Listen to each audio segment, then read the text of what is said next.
തിരക്കേറിയ ജീവിതത്തിനിടയിൽ നിന്ന് ഞാൻ സമാധാനം തേടുകയാണ്. അതെ, a moment to nourish my soul. ആരോഗ്യത്തിനൊപ്പം സൗന്ദര്യവും.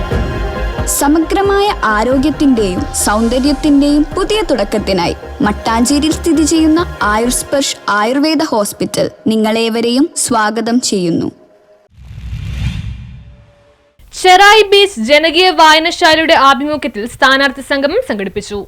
ചെറായി ബീച്ച് ജനകീയ വായനശാലയുടെ ആഭിമുഖ്യത്തിൽ സ്ഥാനാർത്ഥി സംഗമവും തീരദേശ ഹൈവേ പ്രതീക്ഷകളും ആശങ്കകളും എന്ന വിഷയത്തിൽ ജനകീയ ചർച്ചയും നടത്തി. നിർദ്ദിഷ്ട തീരദേശ ഹൈവേ തീരം സംരക്ഷിക്കാതെ പണിതാൽ കടലാക്രമണത്തിൽ തകരുമെന്നും ഹൈവേ ടൂറിസം കേന്ദ്രങ്ങളെ നശിപ്പിക്കുമെന്നും ആയതിനാൽ ആദ്യ അലൈൻമെന്റിൽ തന്നെ ഹൈവേ നിർമ്മിച്ചാൽ ടൂറിസ്റ്റ് ഒരു മുതൽക്കൂട്ടായി മാറുകയും വൈപ്പിൻകരയ്ക്ക് മൂന്നാമതൊരു റോഡ് ലഭിക്കുമെന്നും ചർച്ചയിൽ ആവശ്യം ഉയർന്നു. വായനശാല പ്രസിഡന്റ് KB രാജീവ് അധ്യക്ഷത വഹിച്ചു. സെക്രട്ടറി PT സുധീർകുമാർ, സ്ഥാനാർത്ഥി രാധിക സതീഷ്, സജിത് സ്വാമിനാഥൻ, CS സലീഷ്, അശ്വതി വിനോജ്, പ്രമീള മനോജ്, വിജിത ബാബു എന്നിവർ സംസാരിച്ചു.